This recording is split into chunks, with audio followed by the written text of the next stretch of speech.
Buenos días, voy a presentar el tema de síndrome de preexcitación y vías accesorias. Bueno, la preexcitación ventricular es el fenómeno por el cual la activación ventricular se inicia antes de lo esperado, así la conducción se efectuara por el sistema de conducción normal. En electrofisiología puede aplicarse a cualquier estructura. Por ejemplo, podemos hablar de preexcitación auricular si estamos estimulando el ventrículo y la aurícula se activa de forma retrógrada antes de lo esperado. Así incluimos dentro de esta definición a las conexiones anómalas ocultas que solo conducen de forma retrógrada. La preexcitación tiene como sustrato fibras de miocardio inespecífico o, en algunos casos específico, ubicadas en el sector de la unión auriculoventricular o el sistema de conducción. La manifestación electrocardiográfica de la preexcitación ventricular es el patrón de Wolff-Parkinson-White. El patrón de Wolff-Parkinson-White se define por un intervalo PR corto, en general menor a 120 milisegundos, onda delta, que es el empastamiento inicial del QRS, un QRS ancho mayor a 120 milisegundos y alteraciones secundarias de la repolarización. El PR corto es el resultado de que la vía accesoria conduce de forma más rápida que el nodo AB, por lo que el inicio de la activación ventricular es más precoz a que si la activación se produjera por el sistema de conducción normal. La duración del PR va a estar afectada por el grado de preexcitación y puede ser mayor a 120 milisegundos. La onda delta traduce la conducción lenta a través de las fibras de miocardio inespecífico. El inicio de la activación es más precoz, pero se sigue de conducción más lenta a través del miocardio de trabajo. Los cambios en el ST son diversos y en general son similares a la hipertrofia ventricular izquierda o el bloqueo completo de rama izquierda. Puede haber un fenómeno de memoria post-ablación. Vamos a hablar de un síndrome de Wolff-Parkinson-White cuando, aparte del patrón de Wolff-Parkinson-White, se asocian arritmias sintomáticas. Bueno, acerca de la epidemiología, sabemos que hay un patrón de electrocardiográfico de Wolff-Parkinson-White en 0,1 a 0,4% de la población general. Esto aumenta a 0,55% en familiares de primer grado. Puede desaparecer en hasta 40% de los pacientes en electrocardiogramas posteriores. Aproximadamente un 1,8% desarrollará arritmias sintomáticas y la incidencia de muerte súbita cardíaca es de 0,6% a año. En sintomáticos el riesgo es de 3 a 4% durante toda la vida. Bueno, acerca de las alteraciones estructurales en el síndrome de preexcitación, hay que saber que la mayoría de los pacientes tienen una anatomía cardíaca normal. Puede estar asociado a la enfermedad de Epstein. Se sabe que hasta un 10% tienen una o varias vías derechas o posteroseptales. Se lo ha asociado también al prolapso de la válvula mitral, aunque no se considera una asociación casual. También se le asocia a la miocardiopatía hipertrófica y a la presencia de divertículos de seno coronario. Según las características de conducción de las vías accesorias, se puede clasificar distintos grados de preexcitación. Podemos hablar de una preexcitación manifiesta, cuando hay una onda delta evidente en el electrocardiograma de superficie. Una vía accesoria puede ser oculta, cuando conduce solo de forma retrógrada. También la preexcitación puede ser inaparente o latente. En general se trata de una vía accesoria lejana al nodo AB, que casi no preexcita y es descubierta en un estudio electrofisiológico. Y la preexcitación puede ser intermitente, cuando en algunos latidos preexcita y en otros no. Bueno, la preexcitación intermitente, como decía, es la desaparición de la preexcitación en un mismo trazado o en varios trazados. En la imagen acá lo que pueden ver es el electrocardiograma de superficie durante una taquicardia sinusal con preexcitación intermitente, con complejos preexcitados que se señalan con la flecha roja y QRS normales que se señalan con la flecha azul.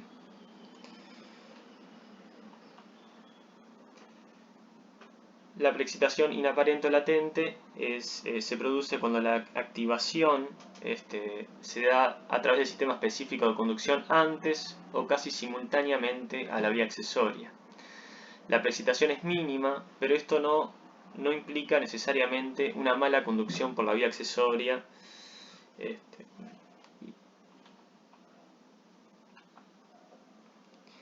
Bueno, acerca de los diagnósticos diferenciales electrocardiográficos, pueden ser la hipertrofia ventricular izquierda, la hipertrofia ventricular derecha, el bloqueo completo de rama, la secuela de infarto y la presencia de extrasístoles ventriculares. En esta diapositiva, por ejemplo, hay una vía accesoria lateral izquierda y vemos que podría simular una hipertrofia ventricular derecha por la presencia de una R dominante en V1 y en V2. En este otro electrocardiograma, por ejemplo, una vía posteroseptal determina una onda delta negativa en D3 y ABF que puede simular una secuela inferior. En precordiales, la gran amplitud de los voltajes podría simular, por ejemplo, una hipertrofia ventricular izquierda.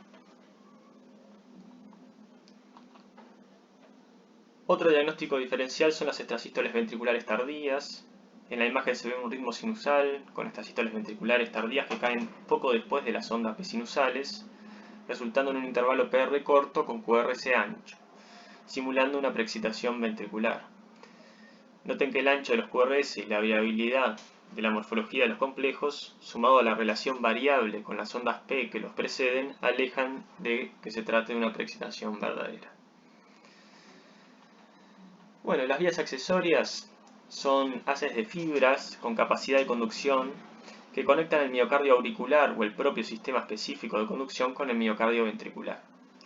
Son el resultado, como ya había mencionado, de anomalías en el desarrollo embriológico de los anillos valvulares. Como ustedes saben, normalmente el sistema de conducción auriculoventricular es la única comunicación entre el miocardio auricular y ventricular. Por lo demás, las aurículas y ventrículos están aislados eléctricamente entre sí por los anillos fibrosos valvulares mitral y tricuspidio. Si se produce una anomalía en estos anillos, aurículas y ventrículos quedan comunicados determinando la vía accesoria. Sepan que pueden ser endocárdicas o epicárdicas, únicas o múltiples.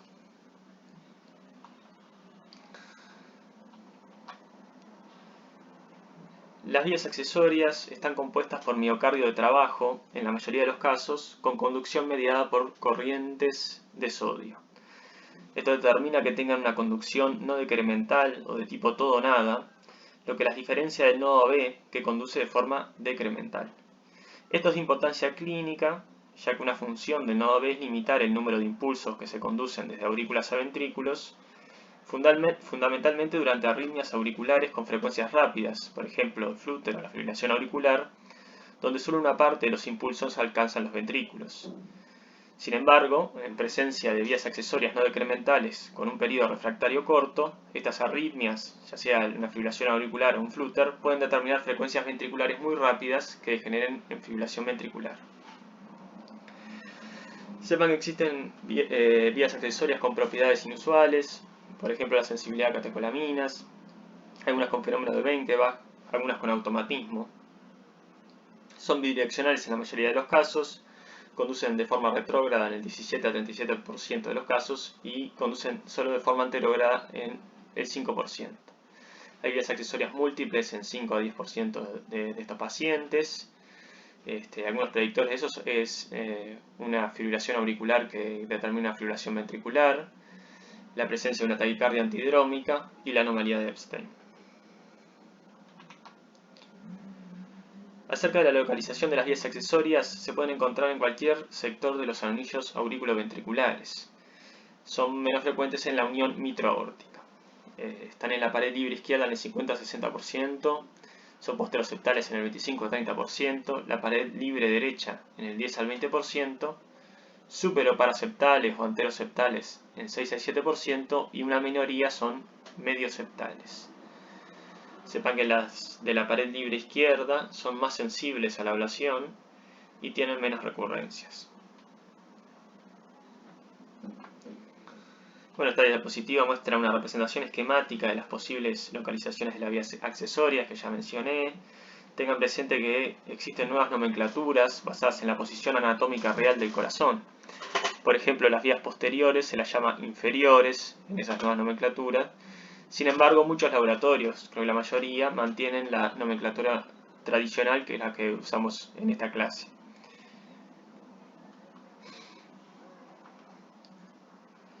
Existen múltiples algoritmos validados para determinar la localización de una vía accesoria mediante el electrocardiograma de superficie.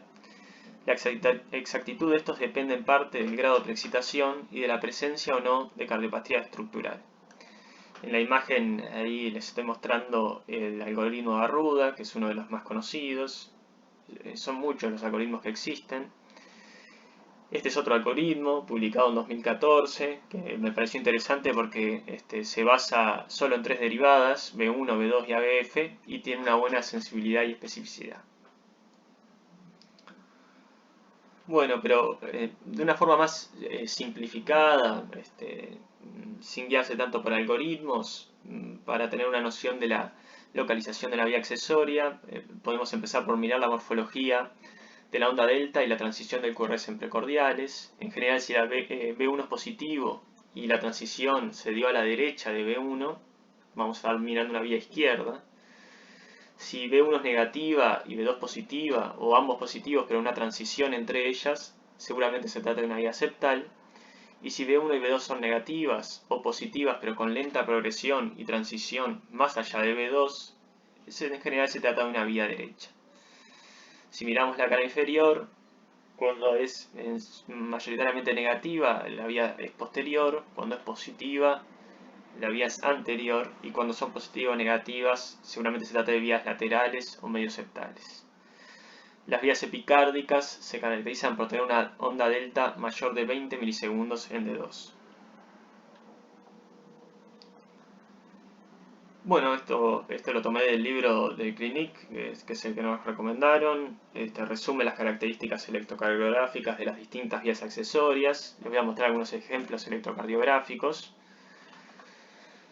Esto es una vía lateral izquierda. Las vías laterales izquierdas se caracterizan por presentar una onda delta positiva en B1, con una R dominante en B1, B2, es una R mayor a S en B1, B2. Fíjense cómo la transición se produjo a la derecha de B1, y la onda delta es negativa en ABL, que en general las vías izquierdas tienen una onda delta negativa en ABL y en D1. Aquí en este ejemplo una vía posteroseptal. Fíjense que hay una onda R en B1, una onda R bastante chica, pero con una transición en B2, eso nos orienta a que sea septal. Y después, si miran cara inferior, ven la onda delta negativa en esas derivadas, lo que nos está hablando que la vía es posterior, es decir, que es posteroseptal. Bueno, en este caso de una vía lateral derecha, pueden tener una onda delta negativa en B1, en este caso hay una R en B1, pero fíjense cómo la transición se hace de forma muy lenta, recién en B5, lo que nos indica que es una vía lateral derecha. Fíjense además que la onda delta es positiva en D1 y ABL. En caso de una vía anteroseptal, la onda delta es negativa en B1, con una transición precoz entre B2 y B3, y además la onda delta es positiva en cara inferior de D1, B3 y AB6.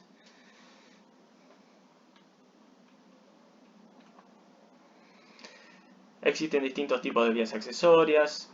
Las más frecuentes son las vías auriculoventriculares, que antes se las llamaba también haz de Kent. Otros tipos son las vías aurículo-fasciculares, las vías nodoventriculares, vías nodofasciculares y conexiones fascículo-ventriculares.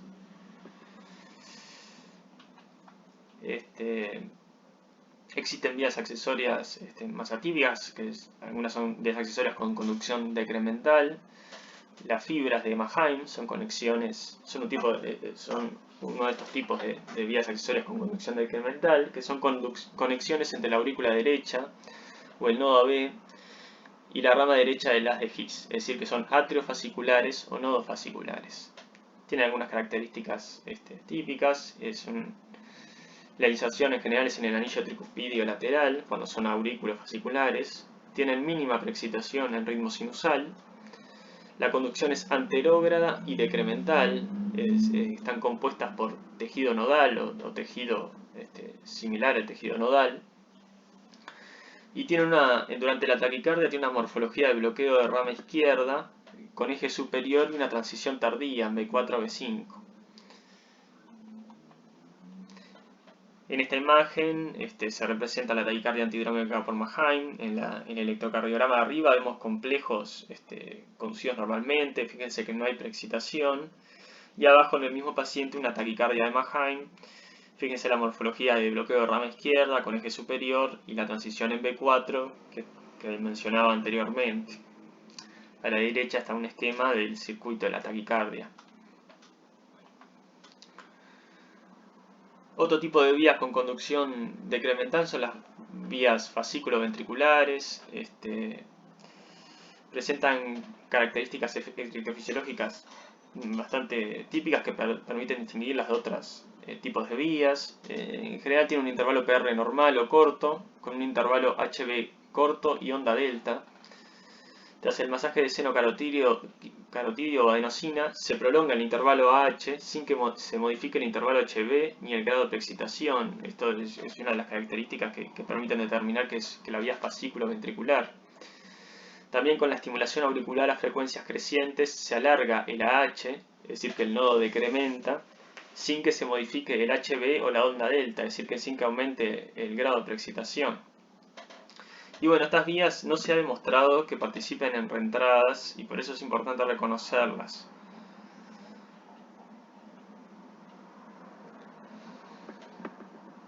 Después, otro tipo de vía con conducción decremental son las vías ocultas con conducción lenta retrógrada decremental, que son inicialmente descritas por Kumel, que se insertan en la zona septal posterior, en la mayoría de los casos, próximas al seno coronario, y son causantes de las taquicardias incesantes recíprocas de la unión.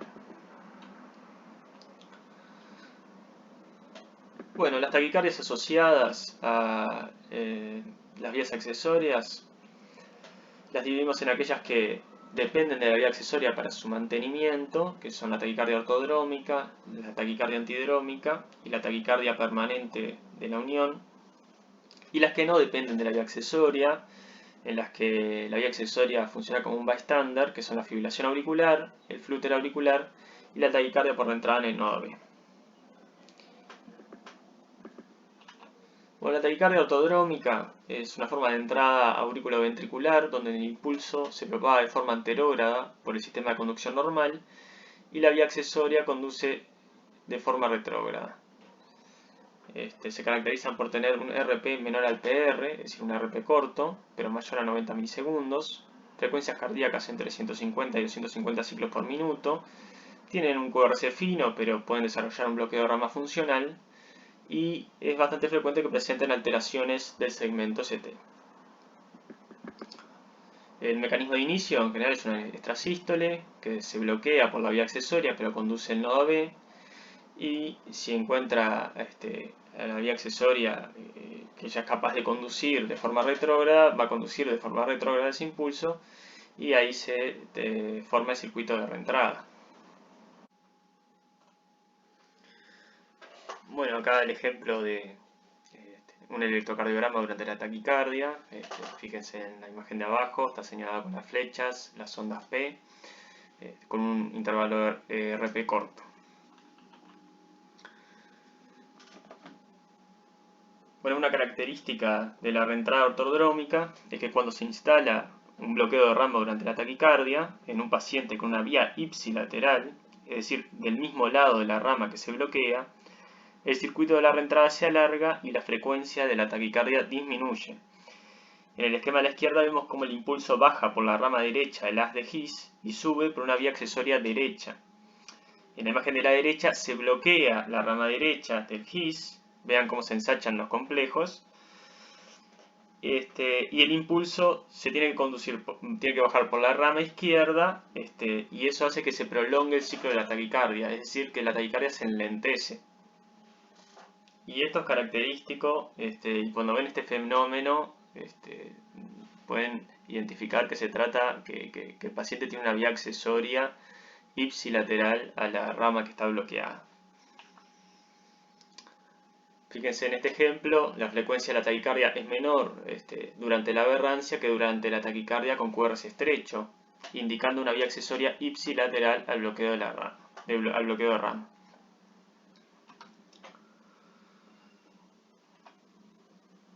Bueno, la taquicardia antidrómica ocurre en 3 a 8% de los pacientes con Wolff-Parkinson-White. La conducción anterógrada se da por la vía accesoria y la retrógrada por el sistema de conducción normal, u puede ser por otra vía accesoria.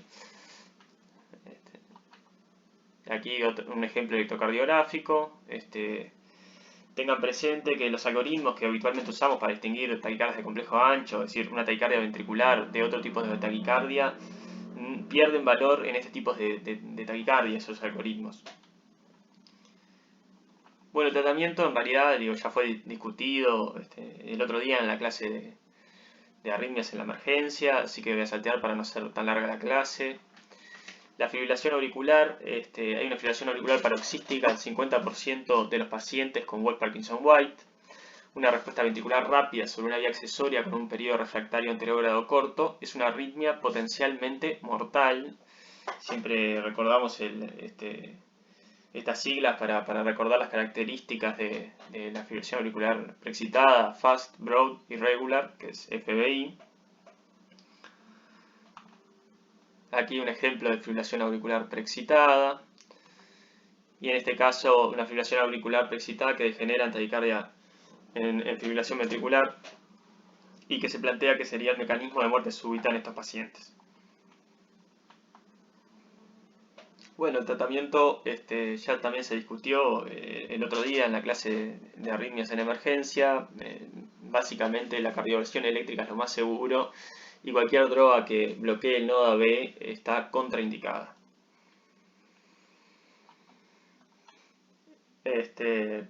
Puede haber en estos pacientes una taquicardia por reentrada nodal. Hay una doble fisiología nodal reportada en 8 a 40% de los pacientes con Wolff-Parkinson-White. Y la verdad que es difícil distinguir en estos pacientes cuando tienen este tipo de taquicardias si es una ortodrómica o es una reentrada nodal sin estar en el contexto de un estudio electrofisiológico. La taquicardia reciprocante permanente de la unión es una forma rara de taquicardia por reentrada auriculoventricular que usa una vía accesoria oculta, que usualmente son vías accesorias posteroceptales con una conducción retrógrada decremental y un RP largo. También se las conoce como taquicardia de Kummel.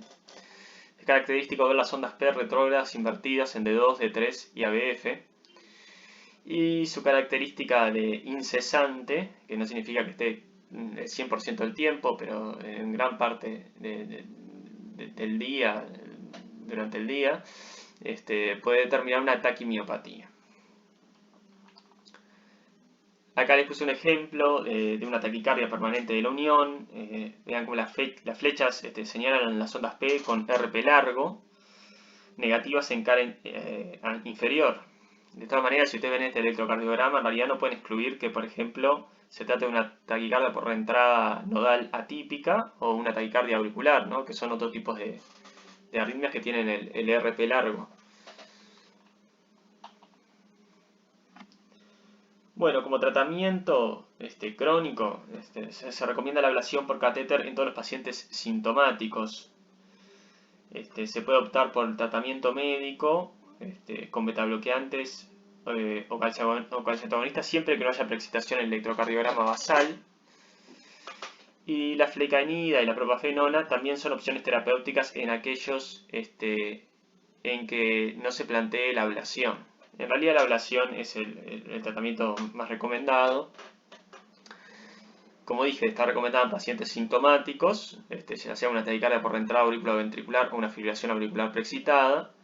En pacientes asintomáticos con ocupaciones o hobbies de alto riesgo o que realicen deportes competitivos. Y en asintomáticos que se haya determinado que tienen alto riesgo por un estudio electrofisiológico. Todas esas indicaciones son clase 1, la última guía de taquicardias supraventriculares. La ablación de la vía accesoria tiene una tasa de éxito muy alta, que es del 90-95%, y puede alcanzar un 100%. Esto depende un poco de la localización de la vía. Las vías septales tienen menor éxito. La recurrencia al año es del 5 al 10%. En los estudios que se ha comparado la ablación por radiofrecuencia versus la crioablación, el éxito es similar a corto plazo, con un mayor éxito en la radiofrecuencia a largo plazo, pero la crioablación tiene menos riesgo de bloqueo AB. Las complicaciones rondan el 2%, puede ser un taponamiento cardíaco, un bloqueo AB, un shunt interatrial agudo si se requirió una punción transeptal, pero la mortalidad es de 0,1% o menos. El manejo de los pacientes asintomáticos está sujeto a algunas controversias, teniendo en cuenta que el riesgo de desarrollar síntomas es bajo y que el riesgo de muerte súbita es del 0,1% anual. En realidad, en algunos estudios esto varía y se ha encontrado que el riesgo de muerte súbita es mayor. Y también teniendo en cuenta que la muerte súbita puede ser la primera manifestación de la enfermedad en un porcentaje significativo de los pacientes. También está discutido el valor de la estratificación de riesgo no invasiva. Algunos centros prefieren estratificar el riesgo solamente de forma invasiva, porque consideran que es la mejor manera de estratificar el riesgo. Y bueno, cuando estamos pensando en ablacionar una vía en estos pacientes asintomáticos, tenemos que tener en cuenta el riesgo de la enfermedad, el riesgo de muerte súbita, contra el riesgo del procedimiento y las consecuencias que puede tener.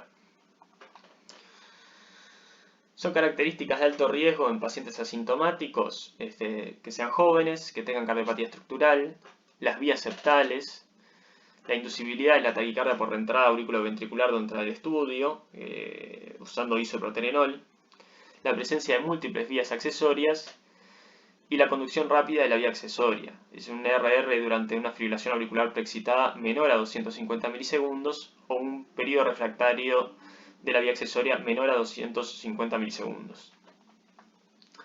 La desaparición de la preexcitación durante una ergometría o un estímulo farmacológico se considera un marcador de bajo riesgo.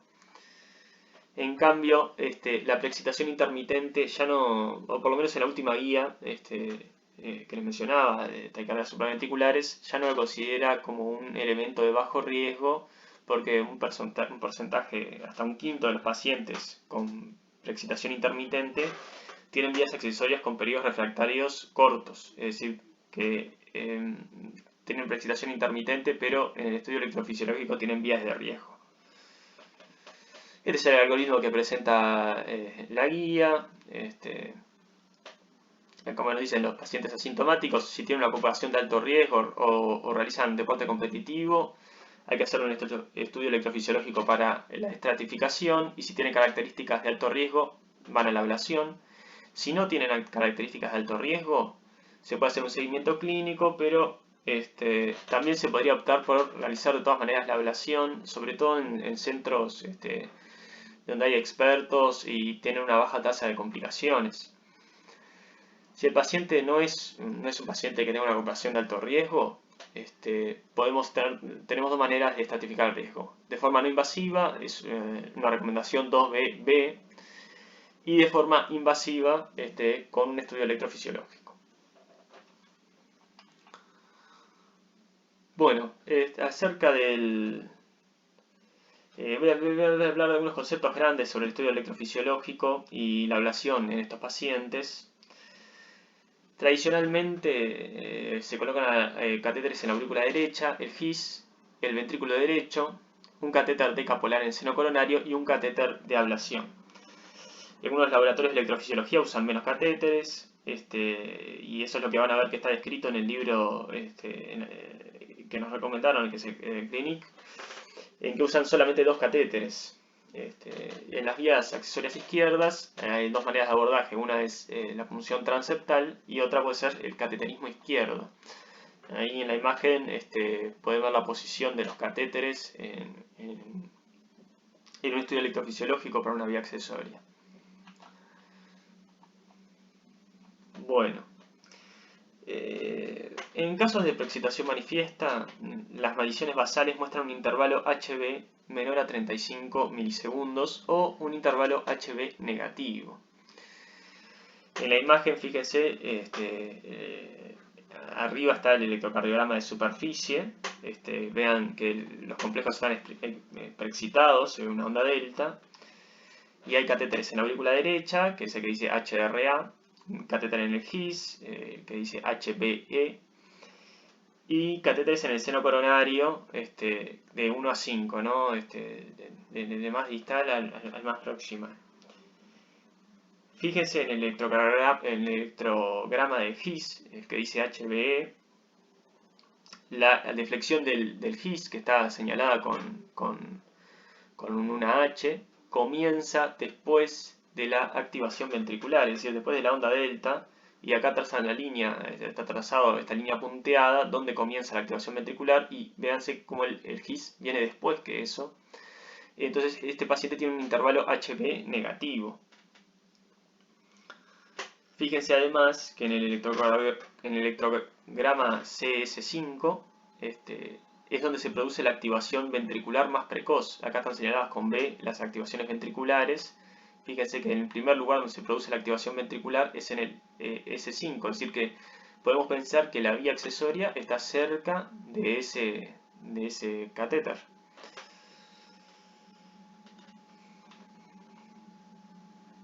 Bueno, se va a hacer durante el estudio electrofisiológico una valoración de la conducción anterógrada.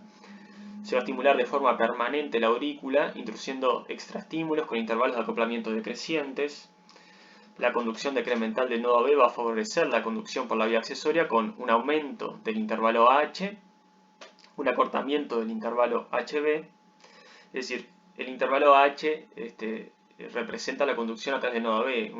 Al introducir extraestímulos, el nodo decrementa y el intervalo H se prolonga. En cambio, a lo que el nodo decrementa, cada vez hay más preexcitación, entonces el intervalo HB se acorta o se vuelve negativo. Y un aumento de la preexcitación. Se va a poder calcular el periodo refractario anterógrado de la vía accesoria, que es el intervalo de acoplamiento más largo que no va seguido de un QRS preexcitado. El periodo refractario retrógrado es igual, pero se obtiene estimulando desde los ventrículos.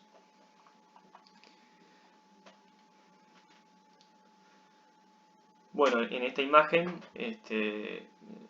lo que estamos viendo es una estimulación auricular continua con una preexcitación manifiesta. Vean la onda delta en las derivadas de superficie, acá tenemos D2 y B1.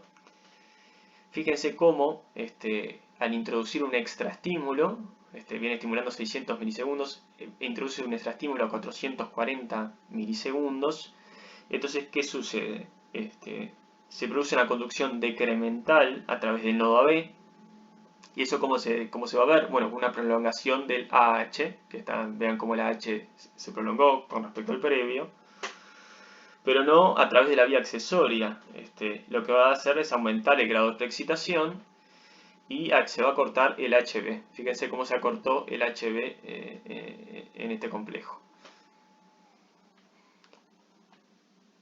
Bueno, como parte del estudio también se valora la conducción retrógrada a partir de la estimulación ventricular continua y con extraestímulos, proporcionando información importante en el análisis de estos pacientes. La conducción retrógrada puede darse a través del sistema de conducción normal, a través de la vía accesoria o ambas. Y bueno, para determinar esto nos vamos a basar en la secuencia de activación auricular, que puede ser concéntrica o excéntrica. Entonces vamos a hablar de una activación auricular, vamos a decir que es concéntrica, si se inicia en el tabique interatrial y luego se transmite hacia ambas aurículas. Este es el tipo de activación que se produce a través del sistema de conducción normal y en caso de vías accesorias septales, es decir, si el estímulo se transmite de forma retrógrada a través del sistema de conducción normal o una vía septal, lo primero que se va a activar de la aurícula es el tabique interatrial y después va a ir a las otras dos aurículas. Ahora, en cambio, en la activación excéntrica, el sitio de activación más precoz es distinto del nodo AB. Por ejemplo, en el caso de una vía accesoria izquierda, la aurícula que se va a activar más precozmente, si yo estoy estimulando los ventrículos, es la aurícula izquierda. Es decir, que la primera deflexión auricular, la deflexión auricular más precoz, la voy a ver en el seno coronario distal, después en el seno coronario proximal, después en el His y después en la aurícula derecha. Al revés, si tengo una vía lateral derecha, la primera aurícula que se va a activar si estoy estimulando el ventrículo es la aurícula derecha. Entonces la primera deflexión, la deflexión más precoz auricular va a estar en la aurícula derecha, después en el GIS, después en el seno coronario proximal y después en el seno coronario distal. Entonces la activación excéntrica demuestra la presencia de una vía accesoria. La activación concéntrica no la descarta, porque puede haber una vía septal, como mencionábamos. En este caso se pueden hacer maniobras con estimulación paragisiana, que bueno, lo van a ver descrito en los libros, yo no lo voy a describir en esta clase. ¿Ah? Estos son ejemplos de activación concéntrica y excéntrica. Fíjense en la imagen de arriba, se está estimulando el ventrículo derecho y se puede ver la secuencia, estoy señalando acá con el puntero la activación auricular. Fíjense cómo es la secuencia de activación auricular retrógrada, es decir, están estimulando y fíjense que la primera, estas son las deflexiones auriculares, la primera deflexión aparece en el GIS y después se transmite hacia la aurícula derecha y hacia los catéteres serocoronarios y la aurícula izquierda. Y bueno, acá fíjense que introduce un extraestímulo hacia 350 milisegundos y se activa primero el GIS y después la aurícula derecha y la aurícula izquierda. Es decir, que es una secuencia de activación concéntrica, es decir, que la activación se está dando ya sea a través del sistema de conducción normal o se trata de una vía septal. Ahora, fíjense abajo, ¿no? Sigue la estimulación, sigue la activación concéntrica, pero al introducir un extraestímulo más corto, a 330 milisegundos, la conducción se retrasa a través del sistema de conducción normal y se produce a través de una vía accesoria. Fíjense cómo cambia la secuencia de activación auricular. Es decir, la primera aurícula ahora que tenemos, la más precoz, está en el seno coronario distal. Después al seno coronario proximal, después el GIS y después la aurícula derecha. Es decir que este estímulo está viajando a través de algo que no es el sistema de conducción normal y que al activarse primero la aurícula izquierda, pensamos que es una vía lateral izquierda, ¿no? Bueno, para la inducción de la taquicardia se puede inducir por extraestímulos auriculares o ventriculares. Por ejemplo, para la taquicardia autodrómica, si introduzco una extrasístole que se bloquea en la vía accesoria, pero se conduce por el nodo AB, si la conducción a través del nodo AB es lenta, permite que la vía accesoria se recupere y conduzca de forma retrógrada, generando un eco auricular. Si en ese momento el nodo AB también se recuperó y puede conducir anterogradamente, se induce la taquicardia. Y los mismos principios en realidad se aplican para la taquicardia antidrómica. Durante la taquicardia lo que vamos a ver es una relación ventrículos y aurículas 1 a 1, con un tiempo ventrículo-aurícula largo, mayor a 70 milisegundos en el GIS o mayor a 100 milisegundos en la aurícula derecha. La activación auricular puede ser concéntrica o excéntrica. Esto es igual que lo que les explicaba. Si la vía es lateral, por ejemplo, lateral izquierda, en el circuito de la taquicardia lo primero que se va a activar es la aurícula izquierda. Pueden haber variaciones espontáneas en la longitud de ciclo y si aparece un bloqueo de rama ipsilateral a la vía accesoria, fuerza el impulso a pasar por la vía contralateral y cruzar el septo univentricular antes de regresar a la vía accesoria. Esto aumenta la longitud del ciclo de la taquicardia. Es decir, cuando aparece un bloqueo de rama izquierda ipsilateral del mismo lado, un bloqueo de rama, perdón, ipsilateral, es decir, del mismo lado que la vía accesoria, va a aumentar la longitud del ciclo de la taquicardia. Esta imagen representa eso mismo. Fíjense acá el paciente está en taquicardia, en una taquicardia ortodrómica. Fíjense acá están en el electrocardiograma de superficie los ventrículos. Se ve en los electrocardiogramas intracavitarios todos los ventrículos. Y la activación auricular, primero en el seno coronario distal y después hacia la aurícula derecha. Entonces estos son ventrículos y aurículas. Ventrículos y aurículas. Acá empieza a conducir con un bloqueo de rama izquierda. Y como esta vía es izquierda, ¿por qué es izquierda? Porque fíjense cómo la primera aurícula que se activa en la taquicardia es la del seno coronario distal, el 1-2, es decir que es una vía accesoria izquierda. Al introducirse un bloqueo de rama izquierda, es decir que es ipsilateral del mismo lado que la vía accesoria, la longitud de ciclo de la taquicardia se prolonga. Miren que antes era 160 milisegundos y ahora es 190 milisegundos.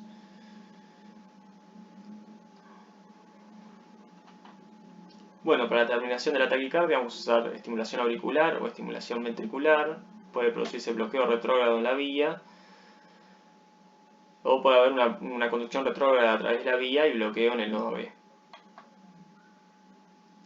Para la localización de la vía, bueno, para ver la inserción auricular, vamos a ver la detección de activación auricular más temprana durante la ectasistolia ventricular o la taquicardia. Tratar de demostrar potenciales de vía accesoria, que son potenciales de alta frecuencia que se ven entre la deflexión auricular y la deflexión ventricular. Y buscar el punto con un estímulo onda delta, el punto que tiene estímulo onda delta más corto. Para ver la inserción ventricular, bueno, podemos ver los cambios de ciclo con la aparición de bloqueo de rama en la taquicardia, la detección de activación ventricular más temprana con preexcitación y la detección de activación auricular más temprana con la estimulación ventricular. Y también se pueden ver potenciales de vía accesoria. Para la ablación, sepan que previo a la aplicación de radiofrecuencia hay que registrar potenciales de vía, ya sea o potenciales de vía o la máxima precocidad del electrograma ventricular con respecto a la onda delta, un intervalo AB corto o actividad eléctrica continua, es decir, que prácticamente las aurículas y ventrículos se activan uno tras otro con una actividad eléctrica, como dice ahí, de forma continua, es decir, que no hay una separación entre la activación de la aurícula y el ventrículo. Ahí sería el lugar donde está la vía accesoria. En el caso de vías ocultas hay que reconocer el potencial de la vía. También puede haber actividad eléctrica continua o pseudo desaparición del electrograma auricular y ver cuál es la actividad eléctrica auricular retrógrada más temprana. Si en 15 segundos de aplicación de radiofrecuencia no desaparece la vía o no se logra ablacionar la vía, hay que revalorar la posición del catéter. Y bueno, para definir el éxito de la ablación, lo que vamos a ver es la desaparición inmediata de la preexcitación, o si estamos ablacionando en taquicardia, la interrupción de la taquicardia, aparición de disociación ventrículo-auricular, o un cambio de secuencia de activación auricular. Y bueno, eso es todo. Muchas gracias.